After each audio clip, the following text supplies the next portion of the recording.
We have a special guest in studio. Really excited about this. For those of you basketball fans, and we know you all are, you will remember him from Above the Rim. He also played ball in college, but you know him from all his movies, The Five Heartbeats and so on and so forth. He is the actor, the singer, the producer, Leon. What's happening, man? Leon. Good to be up here in the studio with you, chopping it up, talking about sports with some people that know about sports. Right. It's great to have you on, man. No doubt about it. It's obviously the heart of basketball season. Oh, yeah. This is it. I call NBA playoffs the best series on television. Right. It's almost like a second season, isn't it? Yeah. It's like they almost have two NBA seasons. Yeah, exactly. When the playoffs start, it's like, forget about it. It's like, this is the only thing I actually would come home to watch. I don't watch any TV series. I don't come home to watch it. But this, I got to see it live because you'll be talking about it, and I have to know what you're talking about. And nowadays on television, sporting events are like the prime because that's the only appointment television left. That's still left because sitcoms you can watch whenever you want. But when the games are live, you know what I mean. You have to watch it live. Right. So you can't be like taping it or. But people do. Stuff. People do still. Who wants to watch a game after the fact? You got to avoid everything. Exactly. You want to try to not know what. I don't even know it's how not you like could the do old that days, nowadays. right? You can't because your phone's going to blow up. Somebody will say, did you see that? Yeah, in the middle of the game. Twitter. Yeah. No question. So, but you aren't only a fan of basketball. I mean, you played ball. Oh, yeah. I played ball in New York City, the heart of B-ball. I was a number 2 scorer in the city when I was in high school. Really? Yes. Who was number 1? That's what I want to know. If you're telling me you were number 2, do you remember? Yeah, I remember. What's his name? It'll come to you then. Yeah, he went to Syracuse. What's his name? I don't know. Not Pearl Washington. Pearl Washington? If my buddy Dean was here, who you know, he would know. He's a little aficionado. But then I came out here to Loyola Marymount. It wasn't Pearl, though? No? No, it wasn't Pearl. But I went to All-American camp with Pearl. We were counselors there at Nike. That's why I know Sonny Vaccaro. And, wow. Did you get sneakers from him? No, I'm just kidding. So did you play – so when you were playing in New York, second leading scorer in the city, did some of the guys in your era go pro? Oh, yeah. Who are some of the guys? You got to realize I grew up in Mount Vernon. Oh, yeah. So I also Gerald Hoover? Yeah, of course. We just had him on yesterday. Yeah. I know all about. I did an interview for his book. All that stuff. Yeah. We were hawking his book. But I played for Riverside Church, so we had everybody on our team. Oh, so you was a baller. Oh yeah, definitely. No, that's as big as it gets in New York, right there. Oh yeah, that and the Gauchos. The Gauchos are the other ones, right? Yeah, that those was two. Our arch enemies. Wow. Yeah. So then you came out here, played to play at Loyola Marymount. Loyola Marymount. Then the coach got fired. Then the assistant coach who recruited me was going to USC. I was going to go to USC, and they played, but I didn't want to wait out a year, so I went to Orange Coast College for a year. Okay. And led them and everything. But I started acting at that point. Someone had discovered me, and so I was studying acting, and I got a part in a play. And it was playing on the weekend. We had a game, and I went to the coach and said, "Listen, Can I do this play and miss this one game?" Now, he already thought I was the weirdest player he'd ever had. Because I'd be singing Sam Cooke's at the foul line. And everything. At the foul line? Yeah, because, for me, I was just good, but it wasn't my life. Right. Okay. I wasn't Was your dream to get to the NBA? No. Okay. You could just ball. So when you went to college, you didn't, like Loyola Marymount was bad back then. They were bad right after. Oh, that's when they were bad right after. I meant bad meaning good. Okay, so they weren't as good. They weren't as good. Yeah. That was right before Bo and all those guys came in. Yes, right. Yeah, definitely. That's when they were. So you didn't go there thinking, I'm gonna be in the NBA. The whole thing with me is that I always knew that I didn't have the mentality of a pro ball player because you need to be single-minded to be at the top. Okay. I had too many other interests. I was interested in film. I was interested in fashion. I was interested in ladies. I was just good. Right. You know what I'm saying? And I could get a free education, and I knew it was going to take me to where I was going to go. So, I didn't really think that way, and it was really amazing because I was around so many ball players who did. They ate it, they drinked it, and they didn't go nowhere. And then they made it. Right. You know what I'm saying? It's hard. I mean, there's only 400 jobs in the NBA. Tell people that all the time. Not that you shouldn't aspire to it. I'm not saying that. But you got to have a backup shot for the best. Yes. What you need to do is concentrate on what it can get you at the moment. Right. If you're in high school, and I tell my friends' parents all the time, make sure he gets that free education. Yes. If he's that good. Yeah. At least get that. Now, if you get into college and you start balling out, then you might want to think that way. Right. But until then, just get what you can for it. Where's the entertainment and the movies and plays and all that? Where'd that come from? Where'd that happen? You know, did you watch something that triggered it in you? Exactly. When I was in 8th grade, I watched my sister's class do a rock and roll revival. And I used to go to Catholic schools. And we used to put on this corny variety show every year. So I went to the nuns and said, can I put on this show with this like rock and roll revival? And then they hit you with a ruler, right? No? No. So then, you know, I choreographed it. I played Chubby Checker. My friend played Elvis Presley. Other girls played the Andrews Sisters. And it was a big hit. We had to do it 2 more times. Oh, wow. Right. And so, but I went to an all-boys prep academy. There was no drama department. So I just excelled in athletics. Okay. And then I was at Loyola Marymount, actually, and a graduate film student chased me down campus and begged me to be in his movie. And I was like, well, why don't you get someone in the theater arts department? They really want to be in movies. He said, I've been watching you. There's something about you, man. You're going to be in the movies one day. I'm gonna be the first person. So I was in this movie, and I had an experience like we all had. You ever sit down with someone for like an hour, but you feel like you've known them much longer than that? Just hit it off. That's the way I felt on the movie set. And I changed my major, became a drama major, and wow. Now I'm here talking to you. I got a great manager now sitting right next to me, Glenn Midberg, so I guess I did something right. Right. No question, man. No doubt. So to get back to your story though, you picked. Did your coach? He didn't want you to play. He wanted you to play in the game. Oh yeah, no. He said if you don't play in the game and do the play, you don't come back. Right. Don't come back. And you were the leading scorer on the team. In out of 19 categories, I led them in 12. Right. Wow. And so, you chose the acting. I knew that was going to be where I was going to go, and I said, I'll play a ball player one day. Well, and you wind up playing a ball player. There it is. But that takes something, like when you have that inner yearning for something. You don't let and coaches. He's just doing what most coaches do. Either you playing or you're off the team. That's just so easy to do, rather than going, hey, okay, I'm gonna let you do this one, but you got to come back and you can't miss another one or whatever it is. He could have done that, but back then it wouldn't. The thing is, a lot of coaches back then were very old school. Because that's when in college is a place where a coach actually is a star. Right. Right. It's all about them. It's all about them. So he years later, after I made it and movies, he came to me and he apologized. Did he really? Yeah, he said, I just had never experienced anything like that before. Right. So I just did what I normally would do. I get it. Yeah, no, I understood. He's probably thinking, man, you ain't gonna be no actor like you. Yeah, know what I mean? Yeah, exactly. It was like Michael Jordan's Hall of Fame speech when he got up there and ripped everybody. The coach, like who cut him. The guy, remember that? When your moment comes, that big moment, you go up there and then remember that coach and put it out there. It is The Odd Couple. We are joined in studio by the actor, singer, producer, Leon. And so how are you enjoying these players? Like, at this point, who's your pick to win it all? My pick to win it all is the Warriors. Even without Kevin Durant. So easy. Come on, man. Really? Well, let me tell you why. Okay, thank you very much. You know he's going to be pushing back. Yeah, no, I want him to. It makes it more fun. I picked the Warriors because, for one thing, the only thing that can beat the Warriors is the Warriors. Okay? It's basically, when you guys are talking sports, so many of you, whether it's you here or Stephen A. Smith, for some reason it is skewed towards individuals. Okay? Right. But really what the Warriors have done is they've become a great team.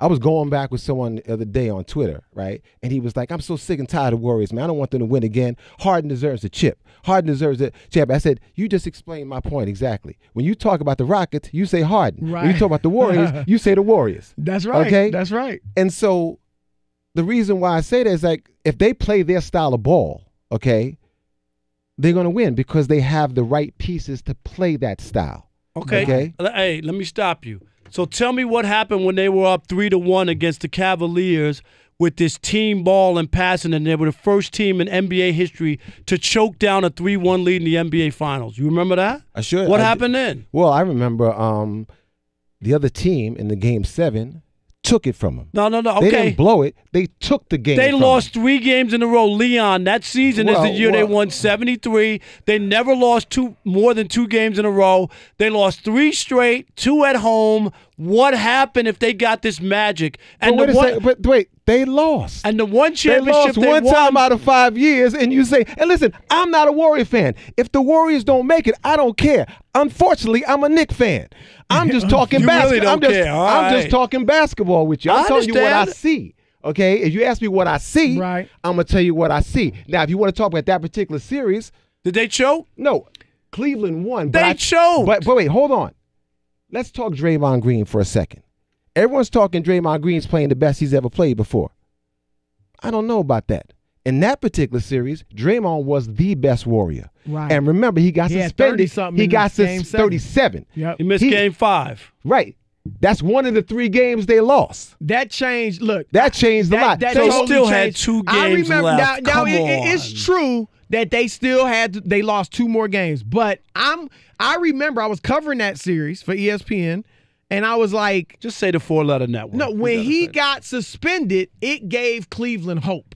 Oh, of course. I was looking in there. They were done. But After they couldn't win 1 game? No, look, the teams are close. You're talking about world-class teams. And remember, they didn't just lose to any team. You lost to arguably the greatest player of all time, Kyrie Irving, who's going to probably be a Hall of Famer, and Kevin Love's a really good player, and then some role players. So it wasn't like they lost to some chumps. No, but the momentum swing, I'm convinced, and I don't take this from Cleveland, but had Draymond not been suspended, I think the Warriors win that series. Probably in game 5. The only reason it sticks with me on that one is because in the history of the NBA, no team had ever given up a 3-1 lead in the NBA Finals. So that sticks with me. That Steph and these guys, sticks with them. That everybody claims is this greatest team ever, choked down the biggest finals ever. That's what I'm saying. But you know, we're talking about today's team. Right. If you're such a history buff, and that sticks with you because they were the first ever 3-1. Why doesn't it stick with you that Steph Curry was the first unanimous MVP ever? Why don't you give him props for that? I do give him props, but you don't give him props. I do, but other guys should have been. Michael Jordan should have been the first unanimous. They weren't, though. They just liked Steph because he was cute and little and they could pick him up. Well, you know what I heard about the other day, which I thought was a great analogy. They likened Steph Curry as the Tom Brady of the NBA. Oh, God, stop it. I just threw up in my mouth. Well, please don't throw up. But no, listen, I love the analogy. Just think about it. You always want to knock Steph for what he can't do, okay? All he can't do is defend. Wait. Undersized, is not the greatest defender, but let's check this out. Let's think about Tom Brady, for example. Does he have the greatest arm? Does he have the greatest arm? Has he ever had the greatest arm? No. Has he ever been mobile? No. But you know what he is? He's the perfect quarterback for that system. You know what he is? And that's what Steph Curry is, the perfect quarterback for that system. It's like when a great singer meets a great song or a great actor gets cast in the right role. That is the reason why he's great. And if you want to really measure someone's greatness, you can only measure it in team sports, especially by wins and championships. Right. Okay? So all I know is this. Steph may not be the best player in your eyes on the floor, but I know this. All the best players that play against him after the game are like this. And Steph is like this. Head down. That's all I know. That's all I know. Well, and here's how I and that's put all you got to win chips. To your point about the system, Steve Kerr found the perfect system for that team. Without a doubt. That's why they went to the stratosphere with him. But we're going to break here, but we will be right back. We're not going anywhere. We're not he going has anywhere. A bone to pick with me about the whole Kevin Durant situation from earlier this week. All right. We will find out why next. It's the Odd Couple, Fox Sports Radio. All right. We are joined in studio by the famous actor, singer, producer, Leon. You maybe remember him from the 5 Heartbeats, from Above the Rim, and Cool Runnings, and so much more. And I'm gonna expose his last name. All right, listen carefully. Leon. Blah, blah, blah. Listen, I want everyone who's writing me a check to know my last name. Okay. All right. So that's the only reason why they need to know it. That was from the Flintstones. I'm sorry. All right, but you do have a bone to pick. I with know. Me. Welcome to the crowd. You were ripping Chris on Twitter. Welcome to the crowd. No, I wasn't ripping him. Actually, it was more like, come on, man. Are you serious? Hold on. Let Chris. Okay. Read the tweet first. All right, here I have the tweet. And then you explain. This is in response to when I said Kevin Durant's worst nightmare is coming to pass if the Warriors obviously win the championship without him. And you said, why in the hell would Kevin Durant be anything but happy that his injury hasn't cost his team any wins or series. You think he wants his team to lose and have his season end without a trip to the NBA Finals? Chris Broussard, Max Kellerman, and anyone else, stop the craziness. All right. I stand by that. You want me to share my perspective first? Of course. Look, I'm with you on I hope KD wants them to win. In fact, a friend of mine sent me, because you know how KD responded to me with, really? Like, really, buddy? That's the worst thing that could happen? My boy was like, but that sounds more like a lifestyle kind of thing. Right. He was saying there's obviously more things in the world. Right. But worse than basketball. My boy hit me with a text I thought was perfect. He said, look, what KD should have said was, man, these are my brothers. Just what you're saying. These are my brothers. You crazy if you think I don't want them to win the championship. I'm pulling hard for my boys. We all, something to that effect. But he didn't. Why didn't he do that? That would have endeared him to the Warriors fans. That would have shut all this stuff down. But instead, he almost admitted, yeah, it's bad, but it ain't the worst thing in the world like you saying. You see what I'm saying? Yes, I understand it. And the narrative, and then I'm going to be quiet.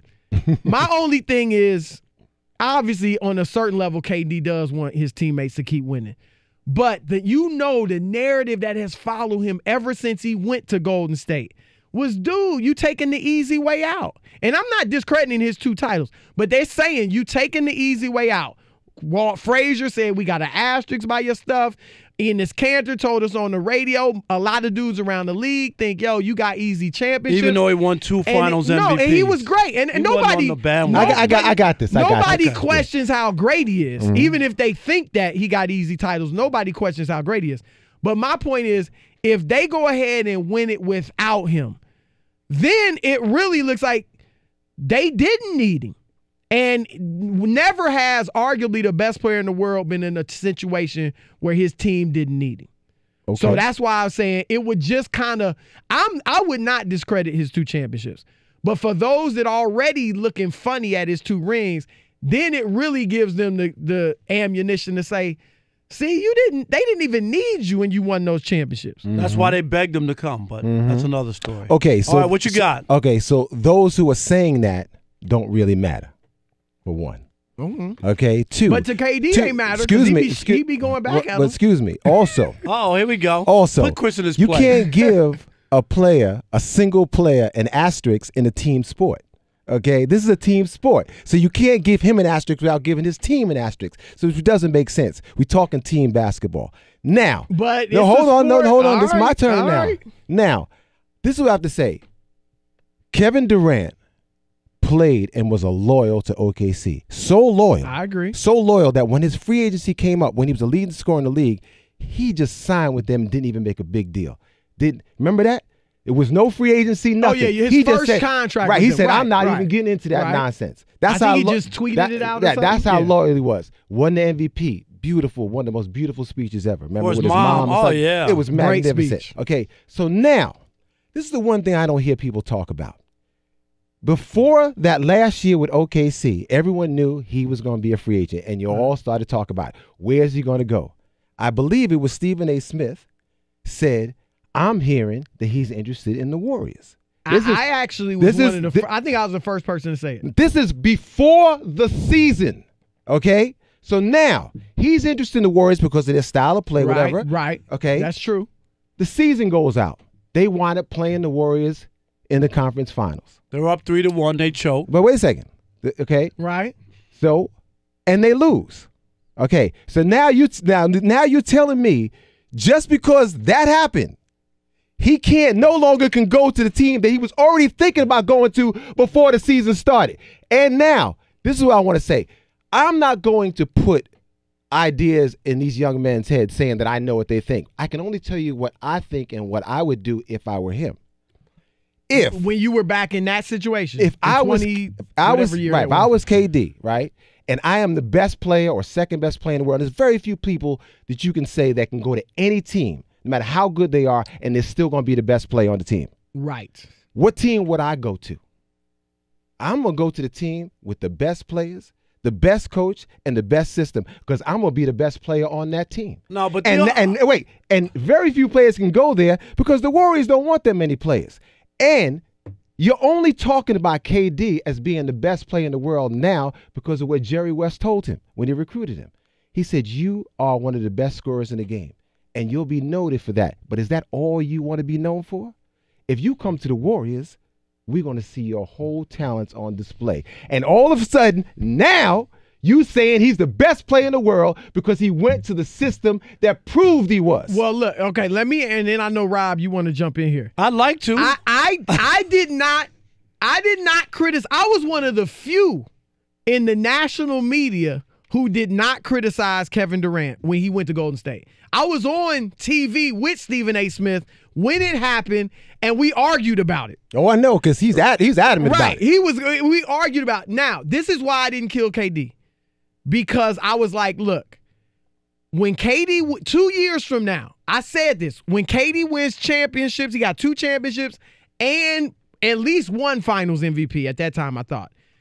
All we going to be doing is praising him. Just like you said, praising. I didn't say you're going to be saying he's the best in the world, but we will be praising him just like when people killed LeBron, and then when he won in Miami, they praised him. I said, I don't want to be hypocritical and kill him now and then praise him for winning with this team I'm saying he's crazy for going to.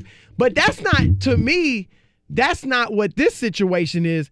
This is just saying you're so, like, KD is a top 10 talent of all time.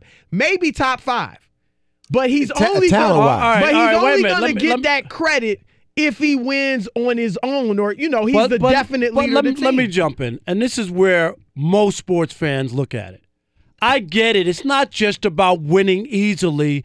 There's a whole competition thing that does come into play, that I had to fail and I had to struggle for the sweetness of finally getting it.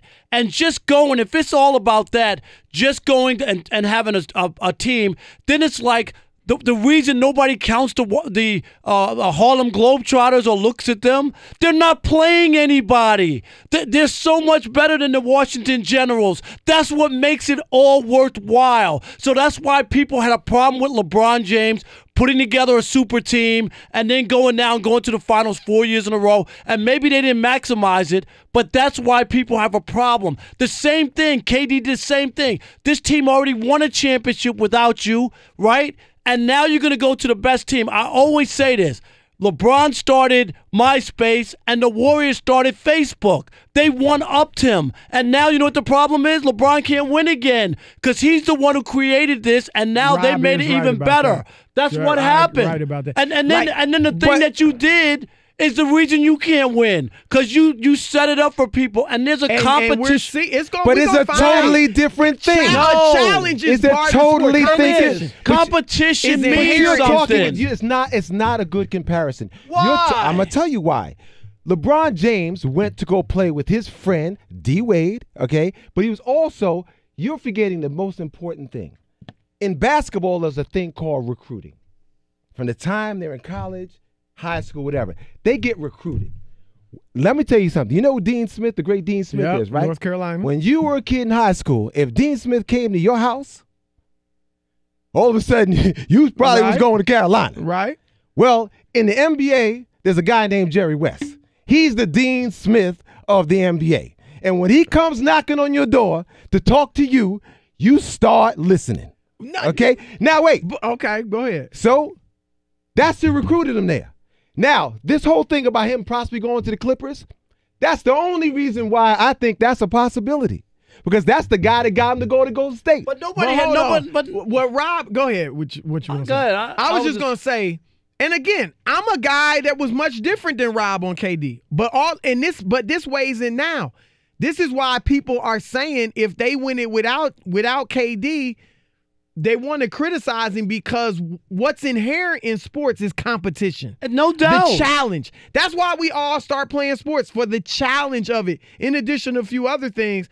And if they win it without you, then it's like, where was the challenge? There was none. But you guys are taking the most important aspect out of professional sports out. Which is what? The front office. The front office is the one moving the pieces. Well, of course, No. the front office is going to take the best players they can get. Wait, I don't blame them. so you got to respect the way Golden State handles their business. I do. And if they put together a team, regardless of injury, that we can beat another team, you got to give it up to them. But the part is, and I hear that, and I hear the front office. I'm just saying, from a competition standpoint, there is one. If you remember Michael Jordan in the early days, and I covered Michael Jordan during his career. And people said he can't win. He's only a dunker. He went through the same exact thing. When he got to the Chicago Bulls, the Bulls were one of the worst franchises. They never won jack. And he got his lumps against the Pistons and got his lumps against the Celtics and all that. And then when he finally broke through in competition without going somewhere else, I can remember back in the day, there was a chance Isaiah Thomas could have left the Pistons after he won his 2 championships and joined Patrick Ewing, who was trying to beat Jordan. He said, I'm not going there. That's Patrick Ewing's team. I'm not going there because it didn't feel right. Leon, I'm going to use your own words to ask you to say, I'll get you kind of. You said, Kevin, correct me if I'm wrong, but Kevin Durant is a luxury, not a necessity. Mm-hmm. What other player that's of his ilk, Larry Bird, LeBron James, Magic Johnson, Michael Jordan, Wilt Chamberlain, whoever, name one that was not a necessity to their team. There's not. That's why I'm saying to get in that top 10, he got to go somewhere and be a necessity. If he goes to the Knicks and wins a championship in the next 2 or 3 years, his stock goes through the roof. They haven't won since '73. I want to take let's do just a little history lesson, okay, in basketball. If you look at the greatest teams, the Celtics, loaded with stars. You look at the early Lakers with Wilt, Jerry Wells, Elgin. I mean, they're loaded. Look at the Knicks even when their last championship. Right. No one said anything when Black Jesus, Earl of Pearl came and joined, Clyde Frazier and Willis Reed. That was a trade. What you got to give to get in those situations. They traded for Kevin McHale from Minnesota, right? Right. It was a trade. It's front office business, okay? So what I'm saying is that if you can get teams together. So what LeBron was doing, LeBron changed things. And he did it as a player. He changed fact. He did it. He came with a friend and joined with other people and started recruiting. That's what changed things. Those guys didn't go recruit Kevin Durant. Front office did. No, they did. We got they did. We got but they weren't his boys. The front office went in there and said, and Jerry West went in there and said, listen, this is what's going to happen. They texted them. Everybody texted. Hold on, we need to break. We need to break. You know what I'm saying? We need to break, but we will obviously continue this conversation. We can argue during the break. We got more with Leon coming up. You see, he's feisty. And we're joined in studio by the actor, singer, producer, Leon, and he is feisty, also basketball analyst. We're going to give you that title now, NBA analyst too. All right, let me go here because you didn't tell us the story yet, but you said we know you played. We talked about your playing career, college, Division I. You played one-on-one against Isaiah Thomas, the legendary Isaiah Thomas. Yeah, the real one from University. Detroit. Yeah, so tell us about that. I was actually in town doing a story about his mom. Really? Played by Alfred Woodard. Yeah. I remember that I played movie. his older brother. That's right. Okay. I remember that. Right. Yeah. Exactly. So his mom has a famous commercial in Detroit, local TV commercial. Yeah. Oh, Isaiah. That's the big line in it. I loved her. She was great. Yeah. But so I played Isaiah. He wanted to play one-on-one, so we played. And I'm taller, could jump higher than him, and I just kept going inside. It's 8-0. So you beat Isaiah Thomas? Wait a second. Let me finish the story. I was going to say. It's 8-0 me. It's a 10-point game. So I'm feeling myself. So what does this fool do? You go outside? I take a jump. Yeah, because you figured, all right, I'll just. I'm in control. Right. So it was make it take it. It was make it take it. That was it. I missed the jumper. I lost 10-8. Yep. So you got the ball first, scored 8 straight. Right, times. and then I was backing him down, and turn around, just shoot right, over. Right. And I should have continued to do that. But no, you were like, you're right. You're feeling good. You're like, I can make this. And wait a second. And then when he got the ball, I saw it in his eyes. It's like, this is I bet he was mad. I started to quit right there. You knew it. I looked in his eyes. He was a different person. Wow. I mean, it was just like, We're gonna have Isaiah on. I bet he right? was mad, Are right? we having him on When next? he's down 8-0, he start getting mad. The one thing I know about hanging out with these guys like Isaiah, Magic, MJ, winning to them is everything. Whether it's checkers, spades, anything. Wins, it don't matter. Right. I always say if we're keeping score, I want to win. Exactly. Right? I want to win. Always want to win no matter what they're playing.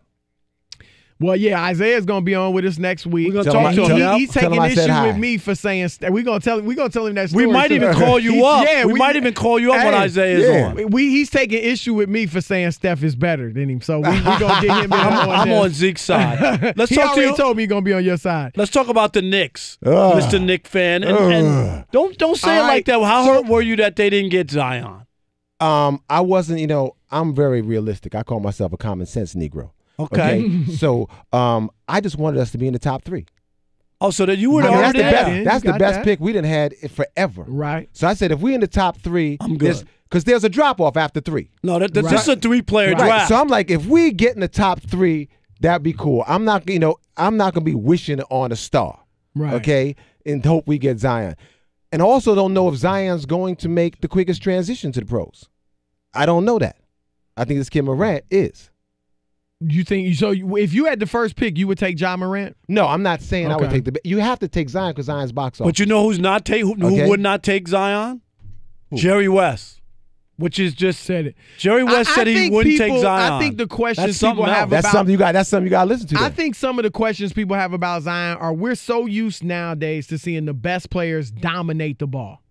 And he doesn't do that. He's almost old school in that sense, in that he can be off the ball and still get you 20 and 10, which is rare nowadays. That's why I liked him. I like him with 2 stars. Like if they get KD and Kyrie, if they had put Zion with them, I would have liked that. I would have traded Zion. He could have got that. And gotten AD to go with those 2. Let me ask you this. Because it's about winning now in the next 4-year window. It ain't about hoping and wishing. Well, they wouldn't have been hoping. He would have been a third option. Anytime you get a player like AD or any of the great players and stuff like that, you have to take them because there's no way on earth you're going to gamble that Zion's ever going to be as good as AD. You don't know that. You don't know that. He wouldn't have to be, though. You know what I'm saying? If I got KD and Kyrie, he wouldn't have to be. Okay, so and now, who's stepping back if AD, KD, and Kyrie? Somebody will. Chris Bosh step back in Miami. You guys are so quick to give Kyrie Irving a max contract on them knees. Kyrie misses too many games. You can't do nothing for me from the bench. Okay, I'm sorry. So you don't want Kyrie. Listen. You a front row seat Knicks fan. If Kyrie said he'll come here for a 2 or 3 year contract, yes. But on the 4th year, I'm paying him $35, and he's only like 26. But his knees are 35. Okay, he played 11 games. He played 11 games in college. They not bringing you into. You're not gonna be in the recruiting meeting. You're not gonna be one of the celebrity recruiters for the. They gonna get mad at me. I'm saying, listen. I heard Colin Cowherd say this years ago, and I always stuck with me. I'm not ever drafting or picking a player on my team for a max who hasn't shown me that he's durable enough to take me where I need to go. All right, so here we go. I got you. So you're making that argument. So Toronto should be disappointed that Kawhi Leonard missed 22 games this year. No, but they rested him a lot. No, but they were all for rest. Coach said it. Coach said it. But he missed a lot of games. 22. It'll be interesting next year to see. But I see. Is this rest going to continue? He don't miss any playoff games. No. Let me ask you this: you a Knicks fan, season ticket holder, I believe, right? One of the celebrities in the front row. You're the one lining James Dolan's pockets, huh? Yeah, so not really. What's your dream? You got 2 max spots. What's your dream scenario this summer? For those what 2 guys you want? I talk to Steve Mills quite often, and the one thing he said, which I'm really happy about, he says, listen, everyone thinks that we're going to sign 2 max players. Only if they're the right 2 max players, because if not, we're going to put ourselves in the position we've been in for years. Strapped for cash, can't make moves when they're available. If they're not the right 2, don't do it. Only do it if there's right to and have some money, because at the end of it, you got to surround them with other ball players. If you don't have 8 good players on your team, you're not going anywhere. I don't care who your other 2 are. So who the right 2 in your mind? Are there a right 2 to play together? Yes. I mean, any great players can play together, I think, if they have in the right system. So I don't really know how the Knicks are going to play. But anybody with Durant's going to be great. Including Kyrie? Including Kyrie. Because I think that's what's going to happen. If Kyrie if Kyrie I isn't do a ball-dominant guard and they get some ball movement, because that's what's beating the other teams. That's why Warriors are beating other teams. They're beating other teams with ball movement. I agree with They're that. not beating other. You keep talking about They talent. ain't beating them with talent. They're beating them in a system. Not with KD out. They ain't beating them They're with talent. beating them with a system. That's what's beating the other teams. They can't guard them. Even when KD's in there, you're like, how you let the best player in the world get layups like that? Right. They're beating you with a system. I agree. We thoroughly enjoyed you being here. We're going to have you back. We will definitely Love do to that. do it. Real talk. Love We're going to do have it. you back, Anytime. man. Thank you so Always much. a lot of fun. Anybody that can go at Rob Parker like that, You know is all that. right with me. You already know. Wow. That was great. I need a cold shower now. Leon, the need a great cold actor, shower. producer, singer. Man, we appreciate it. Real talk. No doubt. This was No, great. it was a lot of Appreciate fun. you. Definitely, without Odd a doubt. Couple, Fox Sports Radio. Keep it locked.